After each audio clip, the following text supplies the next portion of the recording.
Bismillah, assalamualaikum warahmatullahi wabarakatuh. Alhamdulillahi rabbil alamin, wassalatu wassalam ala rasulillah wa ala alihi wa ashabihi wa mawala wa la hawla wa la quwata illa billah, amma ba'd. Kaum muslimin wal muslimat, para jamaah dirahmati Allah, kita bersyukur kepada Allah Azza wa Jalla pada kesempatan yang berbahagia ini. Allah kembali mempertemukan kita dalam majlis yang mulia ini, melanjutkan kembali kajian kita dari kitab Kun Salafiyan Alal Jaddah, jadilah salafi sejati.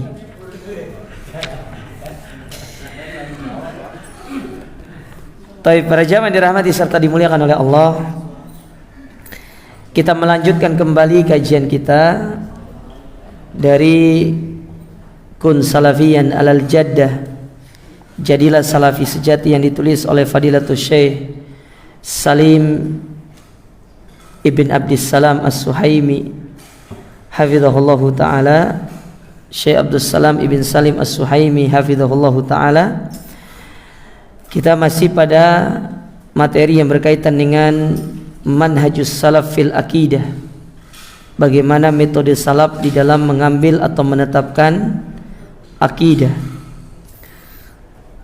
Terakhir kita menyebutkan tentang 6 pilar yang dibawakan oleh penulis tentang manhaj salaf atau metode salaf di dalam menetapkan perkara-perkara akidah. Yang pertama, mereka membatasi sumber pengambilan akidah itu hanya dari Al-Quran dan Sunnah Rasul, sesuai dengan pemahaman salafus soleh. Kemudian yang kedua, yaitu mereka berhujjah dengan hadis-hadis yang sahih dalam masalah-masalah akidah, baik itu sifatnya mutawatir ataupun yang ahad. Kemudian yang ketiga itu kita at-taslim bima ja'a bihil wahd, kita tunduk, patuh serta ridha dengan apa yang telah datang dari wahyu, dan tidak boleh kita menolaknya dengan akal-akal kita, karena akal manusia itu terbatas, ya, memiliki batas, dan akal manusia itu terkadang tidak bisa menjangkau sesuatu yang di luar kemampuannya. Apalagi kalau kita berbicara tentang sifat Allah, baik itu sifat dzatiyah ataupun yang selainnya, itu akal kita tidak menjangkau ke dalam perkara tersebut. Kemudian yang keempat, tidak boleh kita mencampur adukan dengan ilmu kalam dan ilmu filsafat. Mengambil akidah dari ilmu kalam itu perkara yang batil.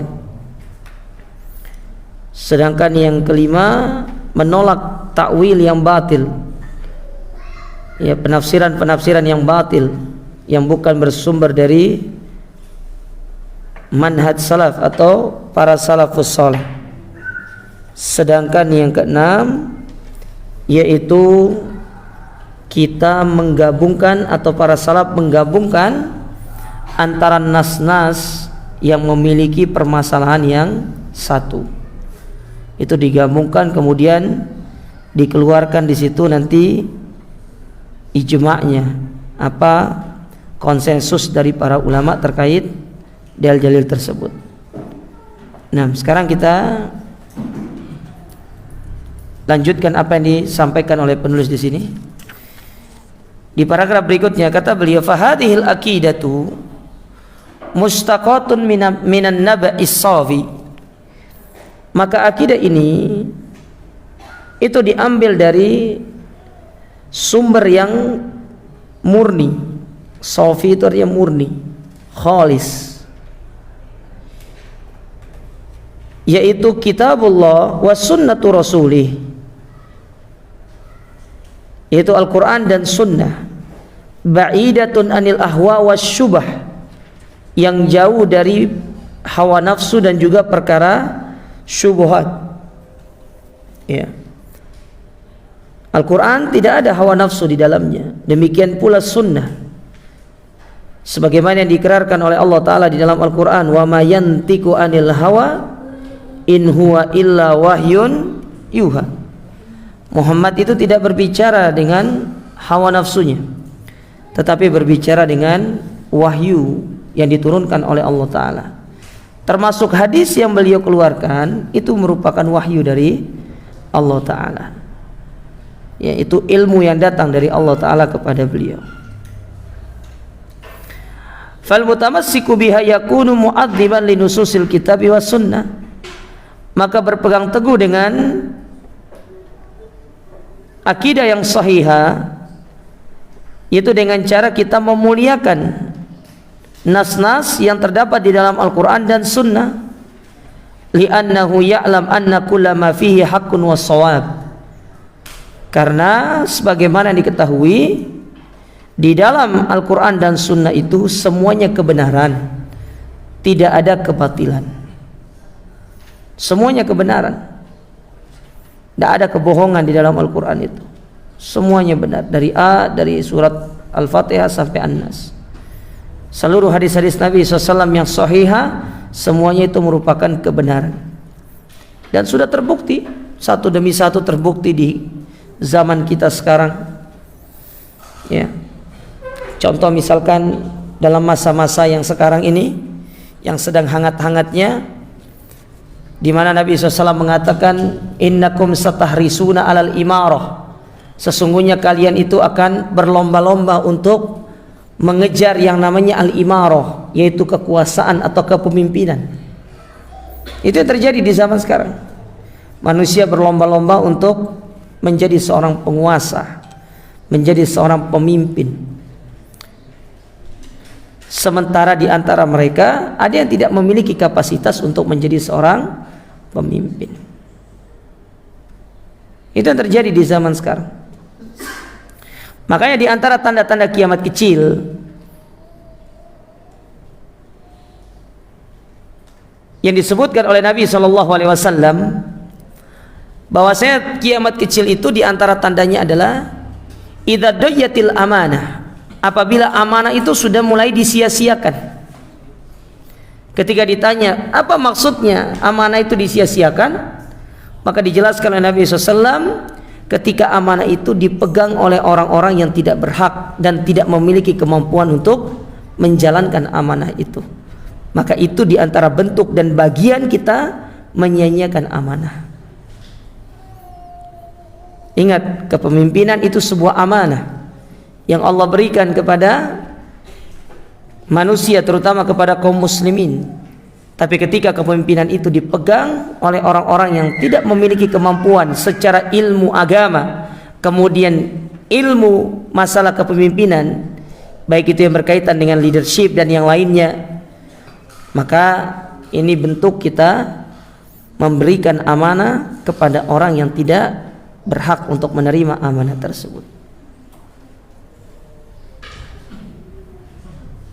Makanya di dalam pandangan Islam, yang boleh untuk memilih penguasa itu adalah mereka-mereka yang masuk ke dalam Dewan Syuro. Dan orang yang duduk di Dewan Syuro ini adalah orang yang memiliki kemampuan, yaitu para ulama dan juga mereka-mereka yang memiliki kemampuan dari sisi al-umara'nya. Mereka bersatu duduk untuk memilih siapa yang berhak untuk menjadi seorang penguasa, pemimpin yang akan memimpin urusan-urusan kaum muslimin. Tapi coba lihat di zaman sekarang, berlomba-lomba ya mengobral janji di tengah masyarakat, menjual kedustaan, berbalutkan lokomotif agama. Ini satu hal yang sangat buruk di hadapan Allah Subhanahu wa ta'ala. Dan itu sudah terbukti, ya, mulai terbukti di tengah-tengah kehidupan kita. Banyak sekali perkara-perkara yang disebutkan oleh Nabi SAW itu mulai terbukti, dan itu semakin memperkuat apa yang disampaikan oleh Nabi SAW dari Al-Quran dan Sunnah. Itu merupakan satu kebenaran yang tidak bisa untuk kita pungkiri. Al-Haq, kebenaran yang tidak akan bisa kita menolaknya. Qala Imam Al-Barbahari, berkata Imam Al-Barbahari rahimahullahu taala dalam kitab beliau Syarhus Sunnah. Syarhus Sunnah lil Imam Al-Barbahari. Beliau mengatakan wa'lam rahimakallah, ketahuilah semoga Allah taala merahmatimu, anna ad-dina innama ja'a min qibalillah, bahwasanya agama yang datang dari Allah Subhanahu wa taala, lam yudha ala uqulir rijali wa araihim, tidak dibangun di atas pemikiran-pemikiran orang-orang di antara kalian. Wa ilmuhu indallahi wa inda rasulih, adapun ilmunya itu di sisi Allah dan di sisi Rasulnya. Fala tattabi'u syai'an bihawak, dan janganlah engkau mengikuti sesuatu itu dengan hawa nafsu. Kapan seseorang itu dikatakan mengikuti hawa nafsu, jamaah sekalian? Seorang itu dikatakan mengikuti hawa nafsu ketika dia mengetahui satu kebenaran lalu dia menyelisihi kebenaran tersebut, maka itu disebut dengan ittiba'ul hawa. Jadi ittiba'ul hawa itu ya'riful haqqa wa yukhalifuhu. Dia mengetahui satu kebenaran dan dia mengingkari atau dia melawan kebenaran tersebut. Dia menolak kebenaran itu. Itu namanya ittiba'ul hawa. Adapun yattabi'u syai' bi ghairi ilm, mengikuti sesuatu tanpa ilmu, itu disebut dengan al-jahl, kebodohan. Karena kita mengikuti sesuatu tanpa ilmu, tidak ada ilmu kita mengikutinya, itu disebut dengan al-jahl. Tetapi kalau ittiba'ul hawa, ya'riful haqqa, dia mengetahui tentang kebenaran, wa yukhalifuhu, tetapi dia mengingkari dan menolak kebenaran tersebut, fadzaka huwa muttabi'un li hawa, maka demikianlah disebut dengan ittiba'ul hawa. Mana contohnya? Seperti orang yang mengingkari Allah Ta'ala berada di atas. Dia sudah mengetahui dalilnya. Allah sebutkan dalam Al-Quran, Ar-Rahmanu alal arsy istawa, Allah bersemayam di atas arasnya. Tidak cukup Allah mengatakan satu ayat,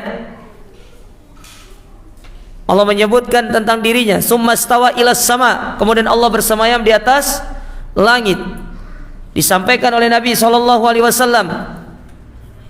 ana aminun man fis sama, aku adalah orang yang dipercaya dari apa yang ada di atas, siapa yang ada di atas langit. Di atas langit Allah Ta'ala. Demikian pula Nabi bertanya kepada seorang budak, aina Allah? Fis sama, Allah itu di langit. Demikian pula ikrar kita ketika kita sholat, subhana rabbiyal a'la. Kurang apa lagi Allah menyebutkan tentang dirinya di langit. Dalil begitu jelas, begitu banyak. Tetapi dengan kita mengatakan dan mengingkari hal tersebut, lalu kita katakan Allah berada di mana-mana, Allah tidak bertempat, Allah tidak membutuhkan tempat. Kita katakan Allah nggak butuh kepada tempat, Allah tidak butuh kepada arsy. Arsy itu yang butuh sama Allah.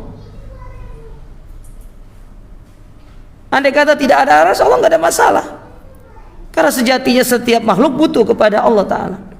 Tetapi ketika Allah menyandarkan sesuatu itu kepada dirinya, itu menunjukkan kemuliaan dari benda tersebut atau makhluk tersebut. Lalu datang orang-orang menyelisih hal tersebut, padahal dalil sudah jelas, banyak dalil-dalil yang menjelaskan masalah tersebut. Maka dia masuk dalam kategori ittiba'ul hawa, dia mengikuti hawa nafsunya.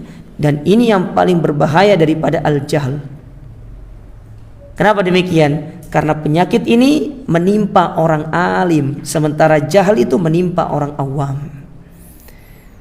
Mengikuti hawa nafsu itu menimpa orang alim. Sekarang kalau orang alim, dia mengikuti hawa nafsunya, dia sampaikan keburukan kepada umat, rusak umat ini.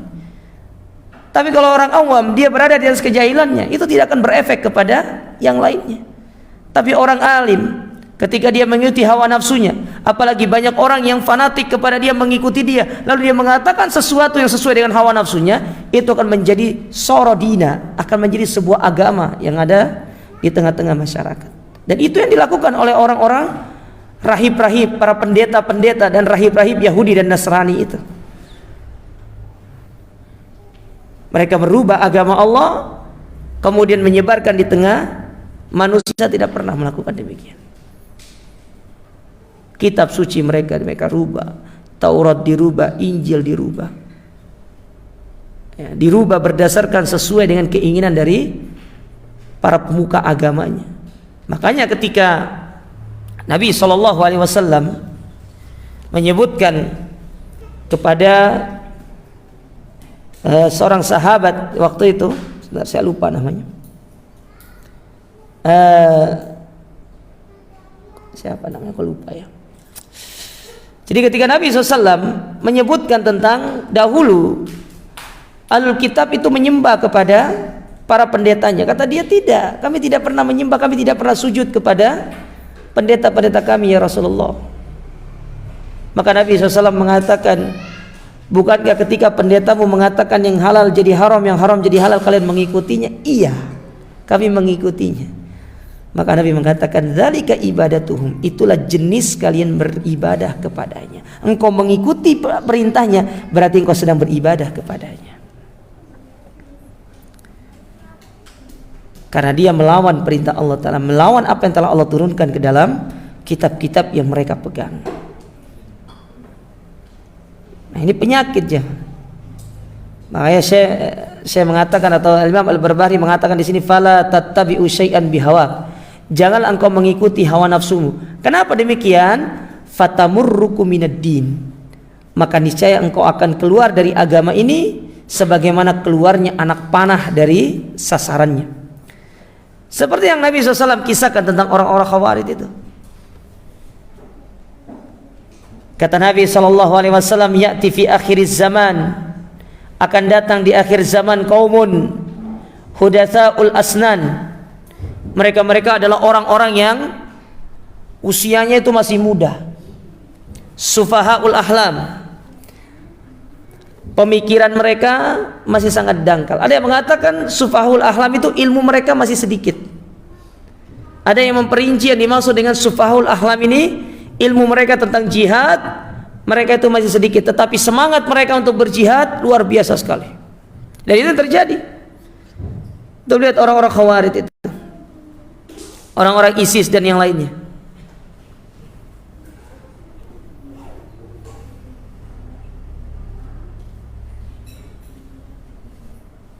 Yaqulun khairu qaulil bariyah, mereka mengatakan sebaik-baik ucapan manusia Al-Quran, mereka membacanya.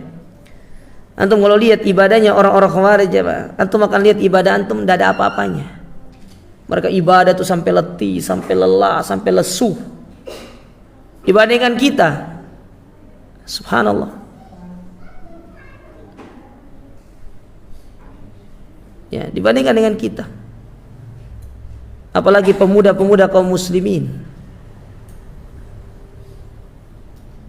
sangat jauh dari ibadah kepada Allah Ta'ala. Antum tahu nggak sih, apa sih yang paling ditakutkan sama orang-orang Yahudi itu dari kaum muslimin?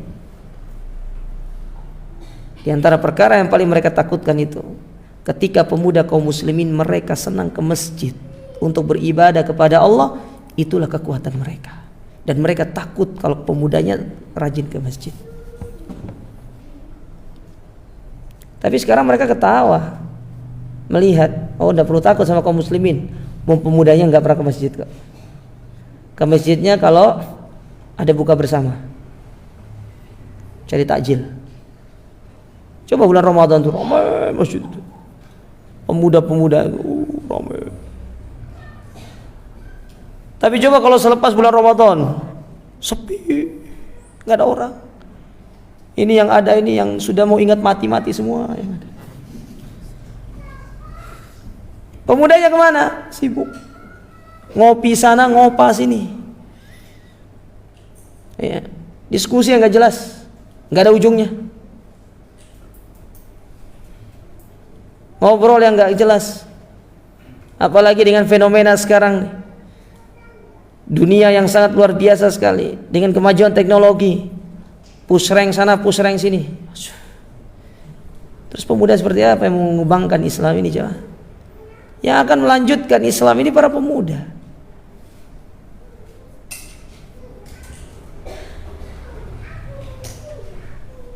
Makanya apa kata Nabi SAW? Innallaha yuhibbu syabban laisa lahu sabwa. Sesungguhnya Allah Ta'ala sangat cinta kepada seorang pemuda yang pemuda itu tidak memiliki sabwa. Apa sabwa itu? Kecondongan kepada maksiat. Sampai-sampai kata para ulama, kalau ada di antara pemuda di zaman sekarang, kecondongan mereka itu tidak condong kepada maksiat, tapi condong kepada ketaatan. Dia yukhaliful ada. Ya, dia melawan adat yang terjadi di tengah masyarakatnya. Di saat pemuda mereka ingin eksis, ya ingin show off di hadapan manusia dengan gaya-gaya mereka, tapi mereka justru tunduk di bawah syariat Islam. Kata para ulama, bisa jadi pemuda seperti ini mereka adalah di antara wali-wali Allah Ta'ala. Karena nggak mudah untuk bertahan di zaman yang penuh dengan fitnah seperti ini, dengan jiwa muda yang selalu membara untuk tunduk dan patuh di bawah perintah Allah. Itu bukan perkara yang mudah. Hanya wali-wali Allah Ta'ala yang mampu untuk melakukan demikian. Maka saya katakan kepada antum para pemuda, jadilah antum wali-wali Allah. Siapa yang akan melanjutkan Islam ini? Siapa yang akan melanjutkan dakwah ini di Masjid Thayyibah ini? Pak Sarmin, wis tua Pak Sarmin ini. Iya. Ajus, syib, sudah. Jenggot beliau sudah memutih. Siapa yang akan melanjutkan? Kalau bukan para pemuda.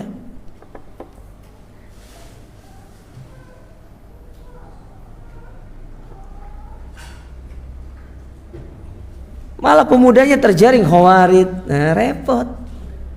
Digombosi dikit, perang, mati, masuk surga. Luar biasa. Dikira jihad tuh kayak pergi main bola apa?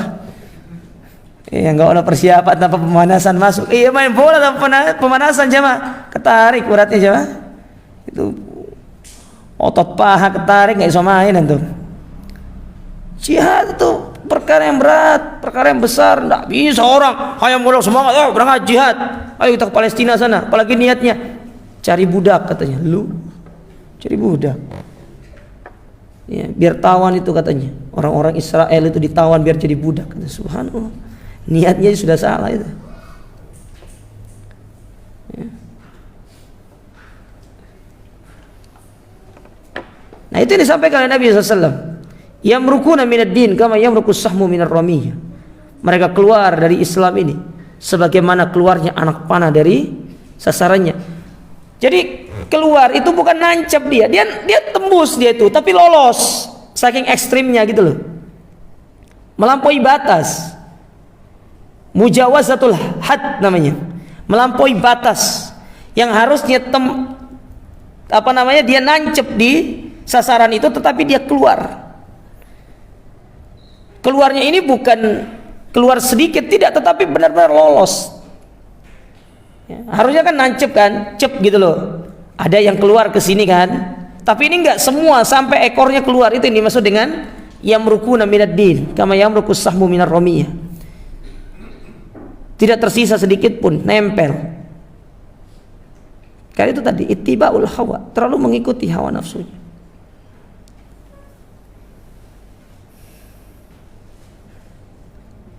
Kemudian kata Imam Ar-Barbahari melanjutkan ucapannya, fatakhruju minal Islam, maka mereka pun keluar dari Islam. Fa innahu la hujjata laka, maka sesungguhnya tidak ada hujjah bagimu. Faqad bayyana Rasulullah sallallahu alaihi wasallam li ummatihi, karena sungguh Nabi SAW telah menjelaskan kepada umatnya as-sunnah, yaitu tentang sunnah, wa awdaha li ashabi, dan telah memberikan kejelasan kepada para sahabat, wahum al-jamaah, yaitu al-jamaah, wahum as-sawadul a'zam, was-sawadul a'zam al-haqqu wa ahluhu.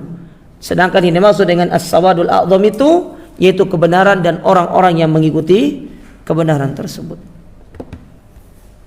Nah, inilah ahlus sunnah, akidah ahlus sunnah ya. Mereka tidak mengikuti pola pemikiran individu. Maka sering saya sampaikan di tempat-tempat yang lain, mungkin antum yang sering ikut kajian saya, tidak boleh fanatik itu, tasyayyu, tahazzub, berhizbi, berkelompok-kelompok. Antum teriak orang, kelompok-kelompok di luar, kelompok begini. Tapi antum sendiri berkelompok yang tidak ikut pengajian kita, dia bukan salafi sejati, berarti ada salafi imitasi berarti. Ya. Selama dai-nya ahlus sunnah, salafiyun, antum ngaji. Terlepas dari perbedaan pendapat, apalagi dalam ranah yang memang itu berbeda pendapat, ini tidak ada masalah. Ini tidak ada masalah jemaah sekalian. Dan keliru antum kalau antum kira bahwasanya manusia itu tidak boleh salah. Kita ini bukan para nabi, kadang salah beristimbat itu wajar. Al-Imam Ibnu Hajar, beliau salah. Al-Imam Al-Baihaqi, beliau terjatuh dalam kesalahan. Apakah langsung kemudian antum katakan Al-Imam Ibnu Hajar Al-Asqalani, kemudian Al-Imam Al-Baihaqi, pengarang dari kitab Syu'abil Iman, antum katakan beliau keluar dari Ahlus Sunnah, bahwasanya langsung mereka dikatakan Ahlul Bidah? Penyimpangan mereka lumayan loh jemaah. Di antaranya seperti Al-Imam Ibnu Hajar, beliau terjatuh dalam masalah takwil sifat Allah Ta'ala. Kita katakan kesalahan, dan itu menunjukkan beliau manusia biasa.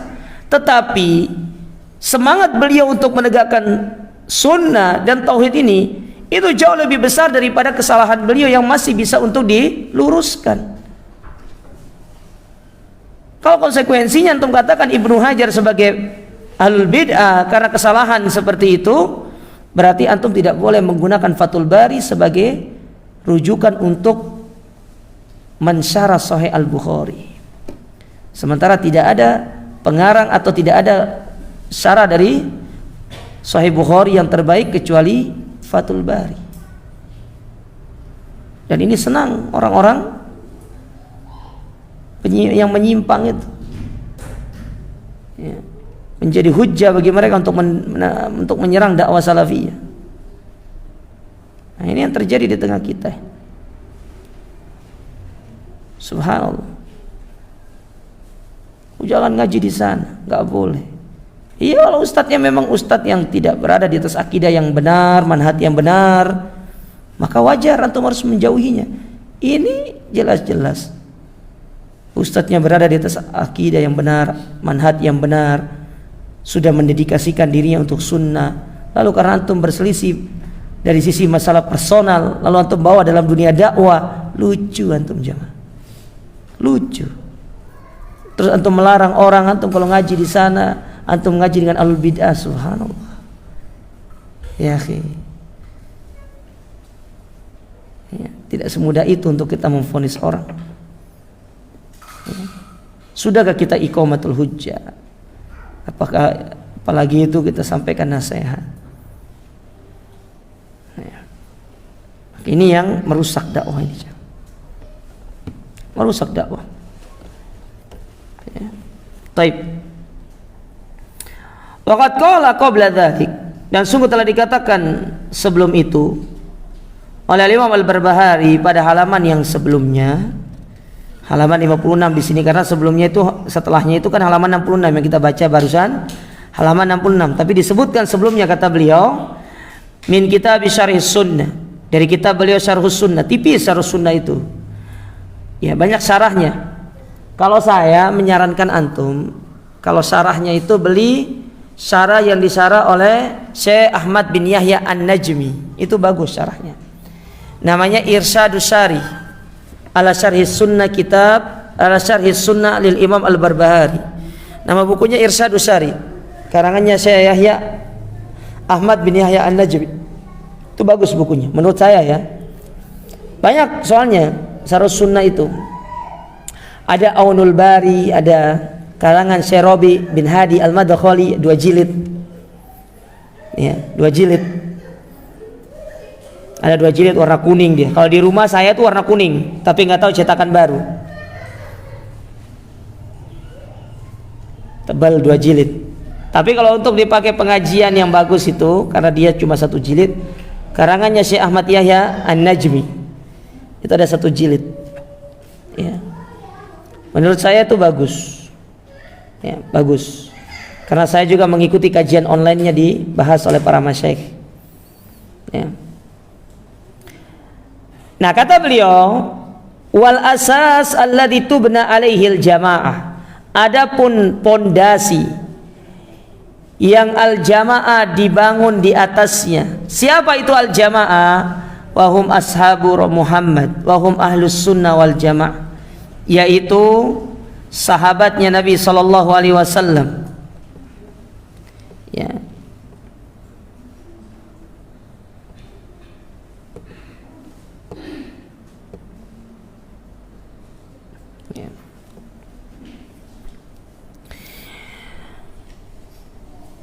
Faman lam ya'khud anhum, maka barang siapa yang tidak mengambil pokok beragama dari mereka, faqad dhalla wabtada'a, maka dia dijamin dia akan tersesat dan dia akan melakukan perkara bid'ah. Pasti akan melakukan perkara bid'ah. Karena Allah Ta'ala dalam Al-Quran mengatakan fama ba'dal haqqi illa dhalal. Tidak ada setelah kebenaran itu melainkan pasti kesesatan. Kalau orang tidak berpegang teguh dengan tali kebenaran, pasti dia akan memegang tali kesesatan. Pasti itu. Suatu hal yang lumrah sudah, tidak bisa antum pungkiri. Orang kalau dia tidak berpegang teguh dengan Al-Quran dan Sunnah, maka dia pasti akan terjatuh ke dalam hawa nafsunya. Pasti itu. Dan itu sudah menjadi rahasia umum, terjadi dari zaman ke zaman. Kelompok-kelompok yang menyimpang, kelompok-kelompok yang terbentuk di zaman dahulu, itu berawal dari meninggalkan Al-Quran dan Sunnah, kemudian terjatuh ke dalam mengikuti hawa nafsu. Situ larinya. Itu sudah menjadi hal yang umrah. Ketika antum meninggalkan majelis yang hak, pasti antum akan masuk ke dalam majelis yang batil. Itu sudah hal yang menjadi rahasia umum. Oh, saya tidak mau ngaji di Toibah aja, saya mau ngajinya di tempat yang saya mau, apalagi menerapkan kaidah ambil baiknya buang buruknya. Lama-lama antum menjadi orang yang bingung, tahayyur namanya. Orang bingung, tidak punya prinsip dalam beragama. Ya, ujung-ujungnya nanti manhaj pramuka, sana senang sini senang. Nantinya begitu. Sementara kita harus punya prinsip dalam beragama ini. Menentukan positioning antum itu dalam beragama itu ngikut siapa, harus ada jelas itu ya. Antum jangan menjadi Mu'tazilah, kaki satu di luar, kaki satu di dalam, akhirnya baina manzilatain jadinya. Itu Mu'tazilah, nggak dalam nggak di luar, terus di mana? Tengah-tengah. Nggak ada manhaj tengah-tengah itu jemaah. Ya hak ya batil, nggak ada di antara hak batil itu, ya syubhat namanya. Syubhat itu juga ujung-ujungnya kembali kepada kebatilan, ujung-ujungnya ke sana. Karena Nabi mengatakan faman ittaqas syubhat faqad istabra ali dinihi wa irdi. Orang yang menjauhkan diri dari syubhat, dia telah menjaga agama dan kehormatannya. Sehingga kata para ulama, syubhat itu salah satu jalan menjatuhkan orang ke dalam lembah kesesatan. Syubhat namanya. Itu namanya syubhat. Nah, untuk tengah-tengah. Tidak bisa, harus ya. Berbeda dengan wasatiyahnya Ahlus Sunnah dan wasatiyahnya Islam, itu beda.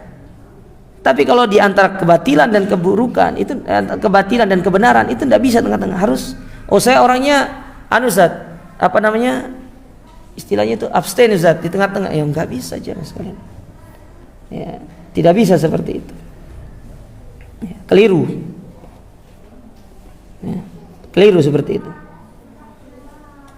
Pasti akan terjatuh dalam perbuatan bid'ah. Wa kullu bid'atin dhalalah, dan setiap bid'ah itu sesat. Ya, ada bid'ah yang tidak sesat. Ini Nabi yang ngomong. Sekarang kalaupun diambil dari perkataan Imam Syafi'i mengatakan ada bid'ah hasanah, antum harus pahami riwayat ketika beliau mengatakan bid'ah hasanah itu seperti apa. Jangan hanya comot istilah kemudian antum katakan oh Imam Syafi'i yang mengatakan adanya bidah hasanah. Disitulah pentingnya kita menelusuri asbabul wurud dari satu ucapan. Ucapan beliau mengatakan demikian itu apa sebabnya? Itu disebutkan sebabnya. Seperti perkataan Umar mengatakan nikmatu bidah hadi, sebaik-baik perkara yang dibuat-buat ya seperti ini. Ketika beliau mengomentari tentang masalah sholat taraweh berjamaah dengan satu imam. Ketika ditelusuri ternyata perkataan itu berkaitan dengan sholat taraweh, dan taraweh itu di zaman Nabi secara berjamaah sudah dilakukan meskipun tidak rutin. Meskipun hanya Nabi melakukannya sebanyak 3 hari tok, setelah itu tidak pernah lagi, itu sudah cukup dikatakan bahwasanya Nabi pernah melakukan amalan tersebut, dan tidak ada klarifikasi setelah itu. Sholat berjamaah, tarawih berjamaah itu perkara yang dilarang, tidak ada, ya, tidak ada. Dan itu dihidupkan kembali dalam satu imam. Karena ketika di zaman Abu Bakar, orang bertarawih tetapi dengan imam-imam yang macam-macam. Mungkin dalam satu masjid ini ya, ada yang di sana jadi imam, ada di sini jadi ada 4, ada 5 gitu loh. Nah, Umar melihat kenapa nggak dikumpulkan satu jadi imam, itu kan lebih bagus gitu. Ya, makanya dikumpulkan. Karena di zaman Nabi kan pernah ada seperti itu. Nah, ini yang terkadang ya perlu untuk diluruskan dan dibenahi pola pemikiran seperti ini. Ya. Baik. Kemudian masih dari perkataan Imam Al-Barbahari di sini. Beliau mengatakan, qala Umar bin Khattab, berkata Umar bin Khattab radhiyallahu taala anhu, la udhra li ahadin fi dhalalatin raqibaha hasibaha huda. Tidak ada udzur bagi seseorang di atas kebatilan atau kesesatan ketika dia menaiki kesesatan tersebut dan dia menganggap itu sebagai petunjuk. Wala fi hudan tarakahu hasibaha dhalalah. Dan tidak ada ya di dalam petunjuk itu ketika dia meninggalkannya dia menganggap sebagai kesesatan. Faqad buyyinatil umur, karena segala urusan itu telah dijelaskan. Nah, kata Umar melanjutkan ucapan beliau, faqad buyyinatil umur, karena segala urusan-urusannya telah dijelaskan semuanya. Sebagaimana hal ini pernah dipersaksikan oleh Abu Dzar Al-Ghifari radhiyallahu taala anhu. Apa kata Abu Dzar Al-Ghifari ketika Nabi selesai berkhutbah di Arafah di hadapan kaum muslimin? Kemudian beliau mengatakan, Allahumma syahad, ya Allah jadilah saksi. Maka kata beliau, ma yuqarribukum minal jannah wa yuba'idukum anin nar qad buyyina lakum. Apa yang bisa menjadikan kalian dekat kepada surga, jauh dari api neraka, semuanya telah dijelaskan. Tidak disembunyikan oleh Nabi SAW. Semuanya dijelaskan sama Nabi SAW. Semua ilmu dijelaskan, tidak ada yang disembunyi-sembunyikan oleh Nabi SAW. Dan itulah tugas beliau. Maka coba antum baca di antara tugas para Nabi dan Rasul yang dijelaskan oleh para ulama, yaitu menyampaikan apa yang diperintahkan oleh Allah Ta'ala tanpa mereka sembunyikan sedikit pun dari ilmu tersebut. Tidak ada yang disembunyikan. Semuanya dijelaskan oleh para anbiya war rusul, terutama Rasul kita yang mulia alaihi salatu wassalam. Ya. Semuanya dijelaskan. Wa sabatatil hujjah, dan hujjah telah tetap kokoh dalam Al-Quran dan Sunnah. Wa anqata'al udhur, dan udhur pun telah terputus. Wa dzalika anna sunnata wal jamaah qad ahkama amruddin kulliha atau kullihi. Maka demikianlah bahwasanya sunnah dan jamaah itu telah memberikan atau telah menghukumi perkara agama itu semuanya. Wa tubayyana atau wa tabayyana lin-nasi fa'alan nasi ittiba, dan semuanya telah jelas, dan tugas manusia itu hanya mengikuti, ikut saja, ittiba kepada apa yang telah diturunkan oleh Allah Ta'ala dan Rasulnya kepada kita, yang telah diturunkan oleh Allah Ta'ala dari Al-Quran dan Sunnah kepada kita, dijelaskan oleh Rasul Sallallahu Alaihi Wasallam. Nah, ini beberapa yang disampaikan oleh Al-Imam Al-Barbahari di dalam kitab beliau Syarhus Sunnah terkait kewajiban kita ittiba, karena itu merupakan ciri khas dari Ahlus Sunnah wal Jamaah. Tapi kemudian saya tambahkan sedikit di sini. Qultu, maka aku katakan, kata penulis di sini, famin mumayyizatil manhajis salaf, di antara keistimewaan manhaj salaf. Yang pertama, sabatu ahlihi alal haqqi wa adamu taqallubihim kama huwa adatu ahlil ahwa.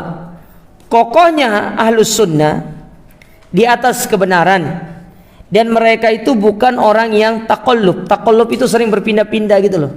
Apa bahasanya itu? Apa bahasanya? Bahasa antum lah. Ya. Ya. Sebagaimana ahlul ahwa, kebiasaan ahlul bidah itu begitu dia. Ya, hari ini A, besok B gitu loh. Ahlus sunnah enggak. Iya. Apa Pak?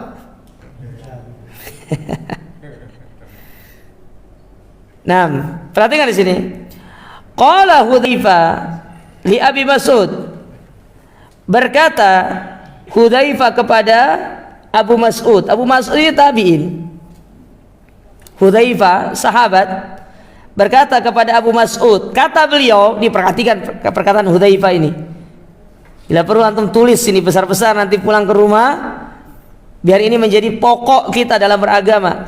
Innad dhalalata, sesungguhnya kesesatan itu, ya, bahkan disebutkan dalam riwayat yang lain, inna haqqad dhalalati, sesungguhnya keburukan yang paling atau kesesatan yang paling sesat itu, anta'rifa ma kunta tunkir wa tunkiru ma kunta ta'rif, engkau mengetahui apa yang telah engkau ingkari dan mengingkari apa yang engkau ketahui.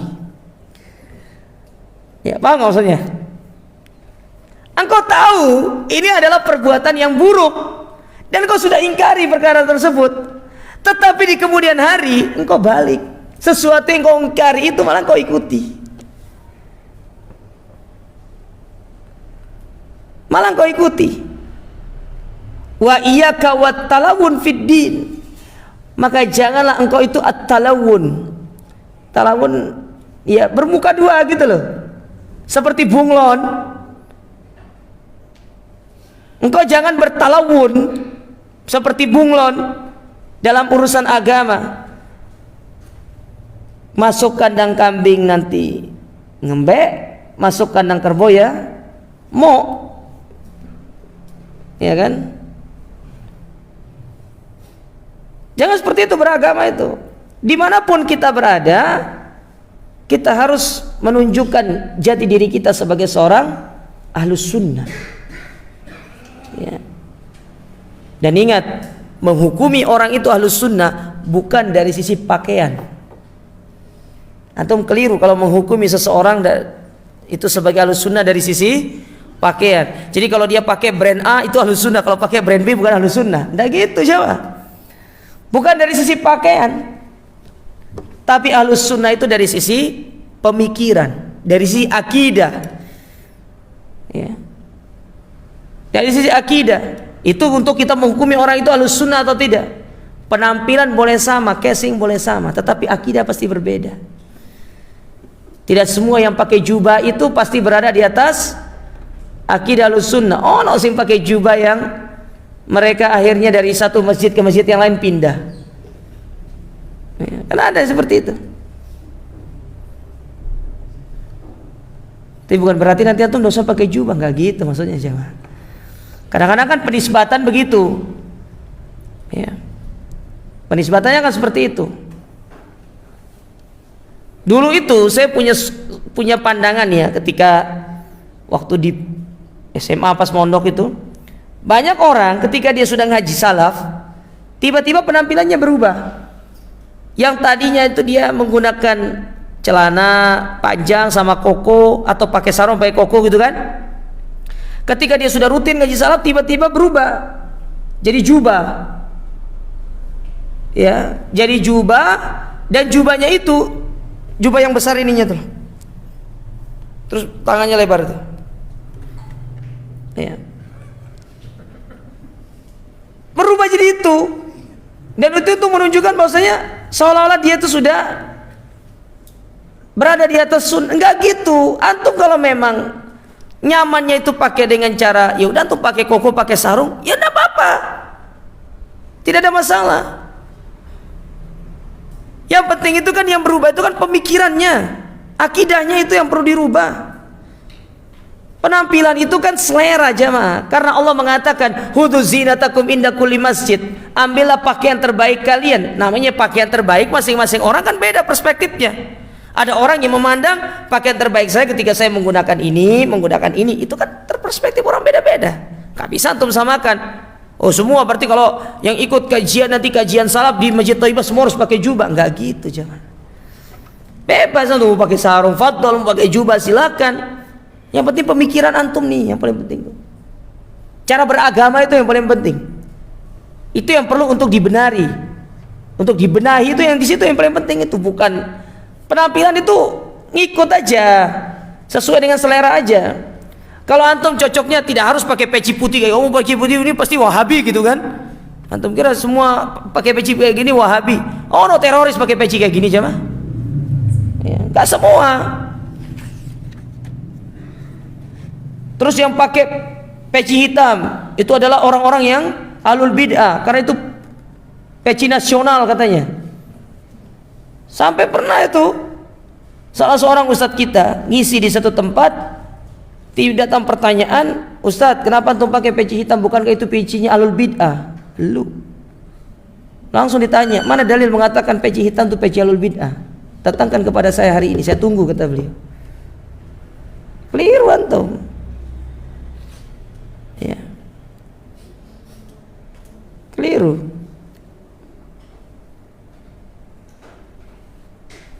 Bahkan kata para ulama, ketika kita harus mengisi satu pengajian di satu tempat yang mungkin mereka itu sangat, istilahnya itu sangat pobi dengan penampilan-penampilan yang orang pakai jubah itu kayak, wah ini kalau pakai jubah kayaknya sudah skeptiknya buruk gitu kan.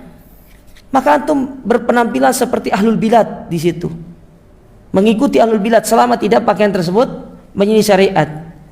Antum harus pakai kayak antum kajian di satu tempat, antum pakai sarung, pakai baju koko, pakai peci hitam, nggak ada masalah. Kalau perlu tambah sorban hijau nggak apa-apa gitu kan.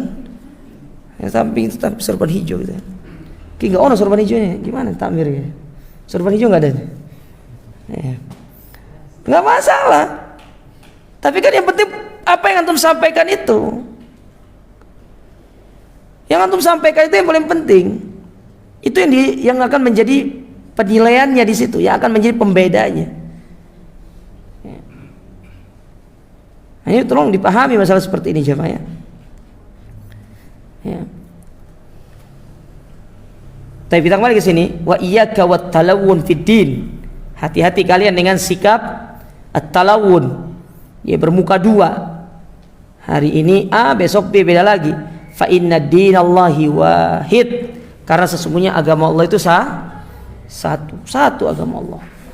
Kita berasal dari sumber yang satu. Makanya kan ada orang yang sering bilang gini, "Ustaz, kenapa kok kaum muslimin itu berbeda padahal agamanya satu, nabinya satu, Al-Qur'annya satu, Tuhannya satu." Ya, kemudian hadis yang dijadikan sebagai rujukan juga satu, Bukhari, Muslim dan yang lainnya. Maka kita katakan yang berbeda itu pemikirannya, cara memahaminya itu yang berbeda. Maka ketika cara memahaminya berbeda, pasti akan berbeda pula pola beragamanya. Kayak antum menilai satu makanan, antum coba makanan dan mengatakan, "Oh ini kurang garam." Datang satu lagi, "Ini kebanyakan garam." Pasti akan berbeda nanti hasilnya. Ya. Makanya namanya perspektif pribadi, personal itu tidak diberikan ruang di dalam agama. Tidak boleh perspektif atau personal itu digunakan di situ. Caranya gimana? Pakailah perspektif yang disepakati oleh seluruh umat Islam, yaitu perspektifnya Nabi dengan para sahabatnya. Sudah gitu aja. Selesai sudah urusan. Ya, itu intinya di situ. Ya, al-sunnah itu begitu jamaah. Taib. Sedikit lagi. Wa qala Syekhul Islam Ibnu Taimiyah, berkata Syekhul Islam Ibnu Taimiyah dalam kitab beliau Majmu' Fatawa, wa bil jumlah, ya secara umum, fasabatu wal istiqrar fi ahli hadis was sunnah ad'af ma huwa inda ahli kalami wal falsafah. Kekokohan dari ahlul hadis dan sunnah itu jauh lebih utama, jauh lebih kuat, lebih kokoh daripada orang-orang yang berada di atas al-kalam dan filsafat. Ya. Itu lebih tinggi karena mereka berasal dari Al-Quran dan Sunnah. Sementara coba lihat ilmu kalam, ilmu filsafat dari pemikiran manusia. Sudah gitu pemikirannya orang yang tidak bertuhan, Aristoteles lah, Plato lah, siapa lagi tuh? Ya. Emang mereka punya Tuhan? Gak punya Tuhan mereka. Gimana ceritanya kita mengambil akidah untuk menetapkan ketuhanan dari orang yang tidak punya? Kan lucu. Lucu antum. Kita mengambil sumber beragama untuk menetapkan satu akidah, tetapi dari orang yang tidak mengakui adanya Tuhan. Tidak masuk, ya. Tidak masuk. Ini keliru. Ya. Lalu terus ingin dikatakan sebagai pemikir Muslim. Dia bukan Muslim, dia tidak punya Tuhan, ateis. Kenapa antum percaya kepada orang yang tidak punya Tuhan? Kepada orang yang bertuhan saja kita nggak boleh untuk menjadikan pemikiran dia sebagai sumber beragama. Kalau pemikirannya tidak berdasarkan Al-Quran dan Sunnah, apalagi kepada orang yang jelas-jelas tidak mengakui adanya Tuhan.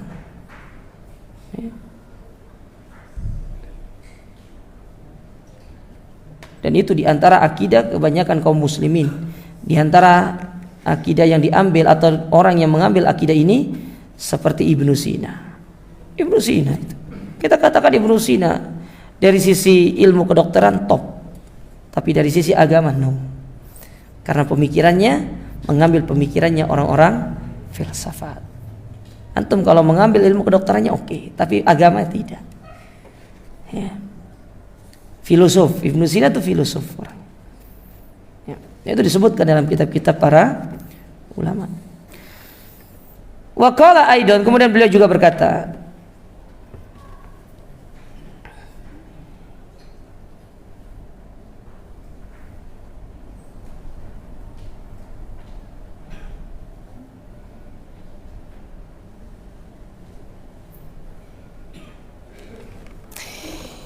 kata beliau, innama indal awamil muslimin wa ulamaihim, sesungguhnya apa yang ada di sisi orang awam dari kalangan muslimin dan juga dari kalangan para ulamanya, itu ahlus sunnah wal jamaah minal ma'rifah, dari pengetahuan, wal yakin, keyakinan, wat tuma'nina, ya ketenangan, wal jazm bil haq, yaitu keteguhan dengan kebenaran, wal qauli tsabit, dan ucapan yang kokoh, wal qat'i bima hum alaihi amrun la yunazi'u fihi, yaitu perkara yang mereka tidak ada perselisihan di dalamnya, illa man salabahullahul akal wal din, kecuali orang-orang yang Allah simpangkan akal dan agamanya. Tapi kalau orang itu berada di atas kebenaran, hak, ya sudah, semuanya akan bersatu. Ya, makanya ahlus sunnah, akidah ahlus sunnah itu mereka kokoh, ya kokoh di atas al-haq dan tidak mengenal yang namanya at-taqallub. Itu terjadi perubahan, ya dari zaman Nabi sampai hari ini dan sampai hari kiamat. Akidah salaf itu akan selalu sama, selalu sama, tidak akan pernah berubah.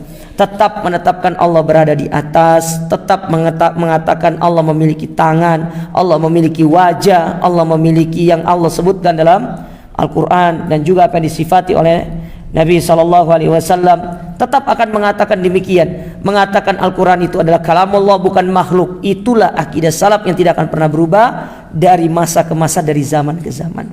Adapun akidahnya orang-orang yang menyimpang dari akidah salaf, dia pasti akan melakukan revisi-revisi akidah itu, ya, pasti akan ada itu revisi-revisi akidah, karena mereka memiliki pemikiran-pemikiran yang suka berubah-ubah. Wallahu a'lam bishawab. Ini yang bisa kita sampaikan pada kesempatan yang berbahagia ini. Kurang lebihnya mohon maaf. Jazakumullahu khairan atas perhatian antum semuanya. Kita akhiri subhanakallahumma rabbana bihamdika asyhadu an la ilaha illa anta astaghfiruka wa atubu ilaik. Wassalamualaikum warahmatullahi wabarakatuh.